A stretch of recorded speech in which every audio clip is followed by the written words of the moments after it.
Жасанды интеллект туралы заң алаяқтар мен манипуляция майталмандарына тосқауыл бола ма? Жалған фото, видео, аудио таратып, жалған құжат жасап, жұртты шатастырып жүргендерге тықыр таяды ма? Жалпы жаңа заң кімді, неден қорғайды? Осы сұрақтарға жауап іздейміз. Саламатсыз ба? Сіз No Fake жобасын көріп отырсыз.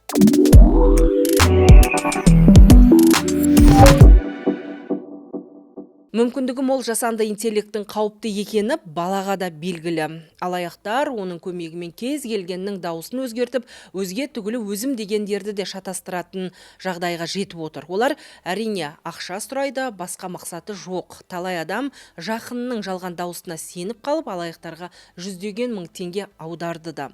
Алаяқтар ешкімді аямайды, олар шен-шекпеніңізге де қарамайды. Меня однажды так поделали, и голос, и видео, что «мама, не горюй». Вы знаете, просил денег у близких в ролике, и сделали все так искусно, что даже не могли распознать вот оригинал от подделки хорошо знакомые мне люди. Қазақстанда дипфейктің тағы бір танымал түрі бар. Алаяқтар абыройлы, жұрт сөзіне сенетін адамдардың фото-видеосын пайдаланып, инвестиция салуға шақырады. Неге екені белгісіз, олар Қазатомпромды таңдаған жұмбақ жобаны кәсіпкер және аталған компанияның экс-басшысы Жәкішев жарнамалайды да жатады. Кто сегодня успеет пройти регистрацию, получит гарантированные выплаты в размере 300 тысяч тенге уже за первую неделю. Все решается в 3 шага. Первое – это перейдите по ссылке и пройдите регистрацию.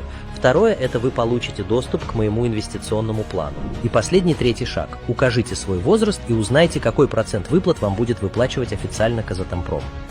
Қазақстандағы интернет кеңістігінде мұндай дипфейк өте көп. Жуырда жасанды интеллект туралы заң күшіне енді, құжат алаяқтардан бізді қорғай ма? Меньше будет манипуляция. Манипуляция азаяды, бірақ бұл заң барлық ауруға ем болады. Содан кейін алаяқтық түбегейлі жойылады деп айта алмаймыз. Алаяқтар о баста заң талаптарын сақтамайды, сондықтан олардан маркировканы күтудің қажеті жоқ. Технологияны ашық пайдалану аздап қиындайды, бірақ дефекттер бола береді, сондықтан сақ болу керек, сыни көзқарас қажет. Ең маңызды сұрақтың басын ашып алдық, яғни жасанды интеллект туралы заңның алаяқтарға күші жетпейді, сөзде өтпейді. Өйткені жаңа құжаттағы басты талаптың бірі жасанды интеллекттің көмегімен жасалған өнімдерге таңбалау керек. Ал алаяқтың бұл видео дипфейк деп елге ескертпейтіні түсінікті. Таңбалау туралы сәлден соң айтамыз. Жалпы жасанды интеллект туралы заң 31 баптан тұрады. Мысалы, 6-шы бапты алып қарайықшы. Былай деп жазылған: жаңа технологияны қолданып видео, фото жасағанда немесе мәтін жазғанда адамның тегіне, әлеуметтік материалдық жағдайына, лауазымына және жынысымен, ұлты, тілі, дініне, нанымына нұсқан келтірмеу керек. Әсіресе әлеуметтік желіде шектеу жоқ қой. Қайнап жатқан ақпарат қазанында бәрі бар. Бұл бап жаңа технологиямен келген жаңа өнімдерге ескерту. Жасанды интеллектпен жасалған материалдар ешкімнің ар намысына тиіспеуі тиіс және адам баласын кемсітпеу керек. 9-шы бапқа назар аударыңыз. Бұл бап адамнан құнды, адамнан асқан маңызды ештеңе жоқ. Қандай технология болса да, адам өмірі, құқығы мен еркіндігі биік тұрады деп басталады. Яғни жасанды интеллект азаматтардың орнына шешім қабылдап немесе мәжбүрлемеуі тиіс. Жасанды интеллект тек көмекші құрал болуы қажет, ал соңғы сөз сізден. Мысалы, банк, жұмыс беруші немесе мемлекеттік жүйе жасанды интеллект қолданады. Сізге автоматтандырылған жүйе қызмет көрсетті дейік. Қазірдің өзінде банкке немесе ауруханаға қоңырау шалсаңыз, робот операторлар жауап береді. Дәл сол сияқты жасанды интеллект барлық салаға енгізілуі мүмкін: денсаулық, білім беру, құқық қорғау. Мына бап сол кезде керек болады. Сонымен жасанды интеллекттің жауабына көңіліңіз толмаса немесе онымен келіспесеңіз, қарсылық білдіруге, маманның қызмет етуін талап етуге құқылысыз. Бұл жерде манипуляцияға да жол жоқ деп жазылған. Негізі біз әлеуметтік желілерде манипуляциялық акциялардың жиі құрбаны боламыз. Оны ұйымдастырушылар қоғам қызу талқылап жатқан мәселені іліп әкетеді де тақырыптың температурасын көтеріп, эмоция тудыратын түрлі тәсілдерді қолданады. Олар жасанды интеллекттің мүмкіндігінде пайдаланады әрине. Бұл өте маңызды мәселе. Сондықтан болар заңда адамның ойы, шешімі мен көзқарасына әдейі әсер етуге тыйым салынады деп бірнеше бапта жазылған. Жасанды интеллекті заңмен бақылау біздің депутаттар немесе тиісті министрлік ойлап тапқан жаңалық емес. Бұл біріншіден уақыт талабы. Екіншіден жасанды интеллекті арнайы заңмен немесе нақты ережемен реттеп отырған елдер бар. Еуропалық одақ көш бастап тұр. Мұнда жасанды интеллект туралы арнайы заң қабылданды. Заң жасанды интеллект қауіп деңгейіне қарай жіктеледі, адам өмірі мен құқығына әсер ететін жүйелерге қатаң талап қойылған. Ал дипфейк пен жасанды контент міндетті түрде белгіленуі тиіс. Яғни көрерменнің ненің шын, ненің жалған екенін білу керек. Келесі Қытай. Қытайда жасанды интеллект толық мемлекеттік бақылауда, жасанды интеллект өнімдерін арнайы тіркеуден өтпей халыққа ұсынылмайды. Контент, идеологиялық қауіпсіздік сүзгіден өтеді. Бұл технологияны қатаң бақылауда ұстаудың бір үлгісі. Ал ақш-та жағдай өзгеше. Мұнда әзірге бір тұтас федералдық заң жоқ, бірақ президенттік жарлықтар, ведомствоаралық ережелер және жекелеген штаттардың заңдары бар. Яғни ақш жасанды интеллекті бір заңмен емес, сала-сала бойынша реттеп отыр. Ұлыбритания бұл ел қатаң заңнан гөрі икемді реттеу жолын таңдаған.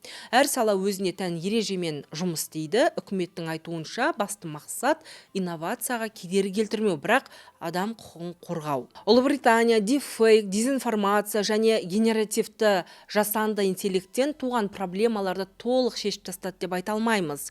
Олар әлі де ізденісте. Өйткені қолданыстағы заңдар 100% тиімді бола бермейді. Біздің редакция Британ парламенті дипфейктермен қалай күресіп жатыр деген сұрақты Ұлыбритания лордтар палатасының мүшесі, цифрлық саясат пен жасанды интеллекті реттеу саласының сарапшысы лорд Тим Клемент Джонсқа қойған еді. Лорд мәселе мынада деп отыр. Интернеттегі қауіпсіздік туралы заң екі нәрсені талап етеді. Біріншіден адам ақпараттың жалған екенін білгенін және қасақана зиян келтіруді көздегенін дәлелдеу қажет. Ал іс жүзінде мұны дәлелдеу мүмкін емес. Жалған ақпарат таратушы әрине оның жалған екенін білмедім, бөтен ойым болған жоқ деп айтатынын түсінікті. Яғни бұл механизм дұрыс жұмыс істемейді. Ұлыбритания билігі қолданыстағы заңның олқылықтарын қылмыс пен полиция қызметі туралы жаңа заң жобасы арқылы толтыруды көздеп отыр дейді лорд.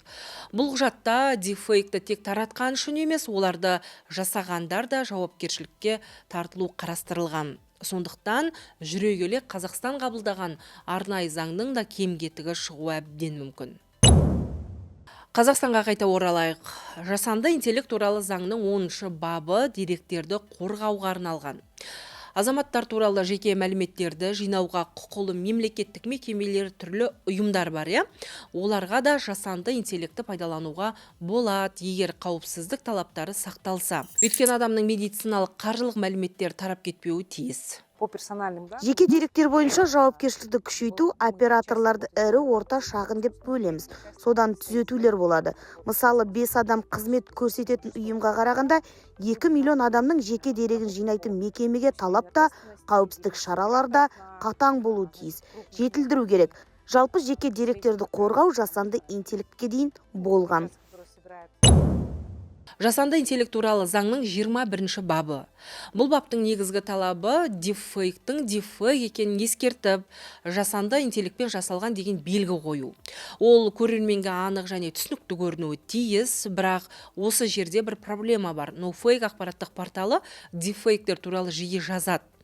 Әлеуметтік желіде кейбір парақшада мұндағы материалдар әзілге негізделген деп ескертеді, бірақ бұған мән беріп жатқан адам аз. Видеоның астындағы пікірлерді оқысаңыз, жұрт жалғанды сол күйде жұтып жатыр. Енді TikTok-тағы мына парақшаға назар аударыңызшы. Автор мінберге шығып, айғайлай бастайтын, үстелді соққылаған депутаттардың жалған видеосын жасап, үнемі дипфейк жариялайды. Қашанға дейін осылай болады? Ең төменгі жалақы сәл 85 мың теңге, ал бәрі қымбаттап бара жатыр. Халық өзін әрен бағып отыр. Сіздер адамдардың көзіне қарауға ұялмайсыздар ма? Енді осы сияқты кез келген видео, қызмет немесе контенттің жасанды интеллектпен жасалғанын пайдаланушы міндетті түрде білуі керек. Яғни адам жасанды интеллектпен адам еңбегінің айырмасын анық түсінуі тиіс. Мұнда ескертуді жасау жауапкершілік жасанды интеллект жүйесінің иесіне немесе оны пайдаланушы ұйымға жүктеледі, яғни оны компьютер жасады деген сылтау қабылданбайды. Бұл талаптар азаматтарды жалған ақпараттан, дипфейктен, цифрлық манипуляциядан қорғауға бағытталған. Ең бастысы қоғамда жасанды интеллектті ашық, жауапты және қауіпсіз қолдану мәдениетін қалыптастыру. Жасанды интеллект контентті белгілеу талабы жеке және заңды тұлғаларға, соның ішінде компанияларға, бұқаралық ақпарат құралдарына, блогерлерге қатысты. Автор Дефекті көшіріп таратқан автор жауапкершілікке тартылмайды. Бұған жауапты жасанды интеллект жүйесінің иесі. Жалған контентті жасаған және оны таңбаламаған адам жазаланады. Бірақ материалды таратып отырған авторда белгі қойғаны дұрыс. Бұл әкімшілік жауапкершілікке қатысты мәселе. Яғни дефекттің адамға еш зияны тимесе, ал адам моральдық, материалдық зардап шексе, онда автор да жауапқа тартылады. Бірақ бұл жаза басқа заңдармен реттеледі. Ал осы айтылған талаптар орындалмаса ше, жасанды интеллект туралы заң қабылданған соң әкімшілік құқық бұзушылық туралы кодекске де өзгерістер енгізілді. Онда жасанды интеллект маркировка талаптары бұзылған үшін айыппұл белгіленген. Мысалы, жеке тұлға 15 айлық есептік көрсеткіш, яғни 64.875 теңге. Шағын бизнес пен коммерциялық емес ұйымдар 86.500, орта бизнес 129.750, ірі бизнес 432.500 теңге айыппұл төлейді. Егер құқық бұзушылық 1 жылдың ішінде қайталанса, жаза күшейтіледі. Жеке тұлға 129.750 теңге, шағын бизнес пен коммерциялық емес ұйымдар 216.250 теңге, орта бизнес 302.750 теңге, ірі бизнес 865.000 теңге айыппұл төлейді. Сонымен жасанды интеллект туралы заң қатаң жазалауды емес, жаңа технология өнімдерін реттеуді көздейтін көріп отырмыз.